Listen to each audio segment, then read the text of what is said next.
For the first row on the explosion box, you're going to make a little pouch. And here's my template. You can see that you're going to score it at 3/8 of an inch on each side. The piece that you're starting with is 4 inches by 4.5. And then you're going to nip each of the corners of your flaps at just a little angle. These ones two up here so they don't show.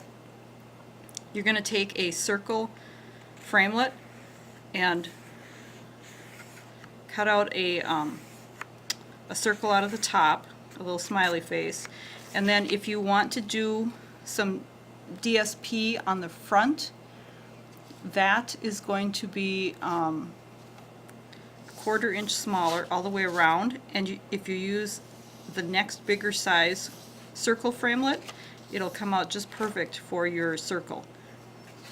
And you're going to make 4 of those to layer onto the spaces right in here.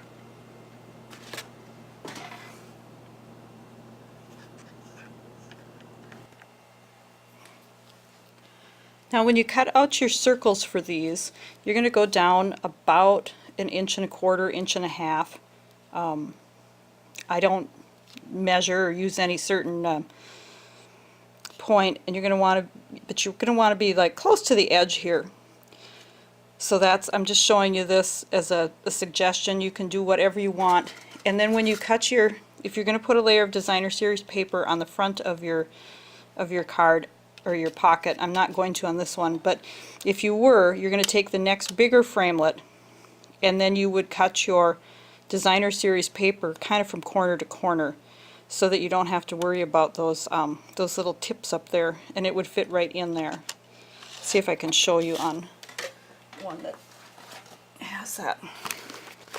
So if you look at this one, you can see that the designer series paper, I tried to make it come to a point right here so that it would fit in this spot without having to go up there too much. So once you have your pockets all cut, you're going to add some tear and tape to these edges. And this stuff is super easy to use, if you can find the end. And you do want a pretty good long strip on here, pretty much covering the whole edge. Especially, I'm using some heavy craft paper, and it pulls a little bit hard on it. And you're going to be sliding things in and out of the pockets, so you want it to be pretty sturdy so it doesn't tear off. So once you've done that, you're just going to peel off the backing.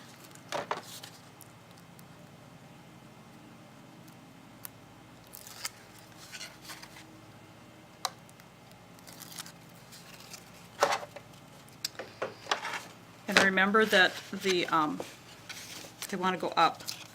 So you're going to go ahead and place it right above the fold, kind of center it, and hopefully get it straight the first time. Tape does come up, but it's better if it's straight the first time.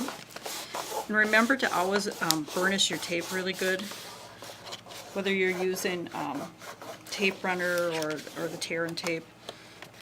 You want to get a good adhesion. So we're going to make some blossom cards that go inside of here. So you're going to start with a 6x6 piece of cardstock, and this is very vanilla. So if you take a 12x12, you'll get 4 of them out of there, which is what you need. Now I've made a template, and I just drew a pencil line around here. In order to make your template, start with your 6x6 square, fold it in half, fold it in half again, and then you can use a circle framelit to round your edges, and then you'll have your template. And then once you have all your templates cut, you're going to score across these corners. So if you stick your scoring tip here and then just line it up and run it across. And I actually put this black line on here so that I have somewhere to so that I can see from one end to the other that it's a straight line. and I just put it at 6 inches on mine. So it's kind of right in the middle when I can work on things like this. So you're going to go ahead and score all of those on all 4 of these. And then to decorate these, you're going to use a circle framelit. And this one is, I believe, a 3-inch. Maybe it's 3 1/4. And I've chosen to use a scalloped one. So you're going to choose some DSP, it's designer paper, and you're going to go ahead and cut 8 of these. You're going to need 2 for each one of your blossoms. And I found 3 1/4 inch strips out of a 12 by 12 sheet worked pretty good. Now it does get a little tricky when you cut these. Now the paper I've chosen is pretty simple, but if you were going to use the like something like these pumpkins, you can see that you need to get them the right direction. So you're going to cut, I like to do one at a time, so you can kind of go through, it's up to you, but you're going to fold these, because this is the way the pocket's going to go in. And I kind of like to work on this side if I'm using some kind of paper that's really tricky to line up. So you're going to go ahead, and if you keep this at about the 1 1/2, you'll get it cut pretty close to half. So you're going to do 1 up and down. As you can see, these dots go up and down. And then you're going to take your second one and you're going to cut it across the other direction. And you're just going to go again to the 1 1/2 and go ahead and cut that.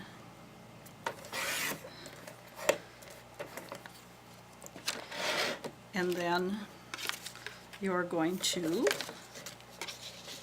go like this and adhere those on there. And then these are going to go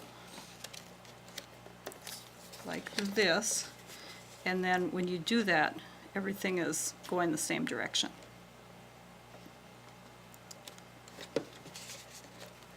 And I do like to use, again, the liquid Tombow on this. Let me just show you. I also like to use one of these little silicone mats. I find that I tend to get glue on my paper. I usually have a paper underneath me. I'm not quite sure why I don't have it here. And once I get the glue on my paper that I'm working on, then I put my project in it, and now I have sticky all over everything. So I've learned that if I keep my silicone mat out and remember to put it off to the side, I avoid stickiness on my project.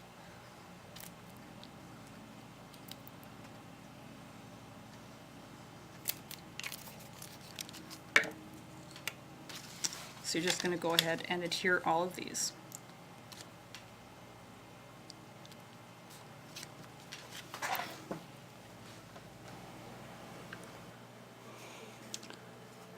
Now I just want to show you some ideas of how you can decorate the inside of your blossom cards. Now, this is for thankful, Thanksgiving type card. You could also cut more circles, and do the inside layers here. Here's another fall one. And I've just used, they're not all current stamp sets, because I've wanted a little bit of variation. I like glitter, you can maybe tell that. I've also, keep your Wink of Stella brush handy. I'm not sure if you can see this in the picture, but I've added it to the coffee beans and to the lid on this one.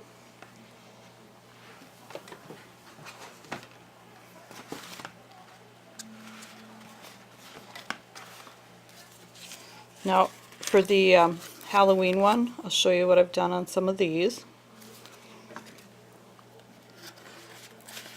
Now I also added a piece of washi tape on a couple of the Halloween ones, and it's just folded over the top edge. Kind of gave it a little different look. I did it on 2 of them. This one I've just used DSP, and again that's designer series paper, so I didn't do any stamping on that one. Here I did the coffee cup again that I did have on the, you can see I used it on both of these.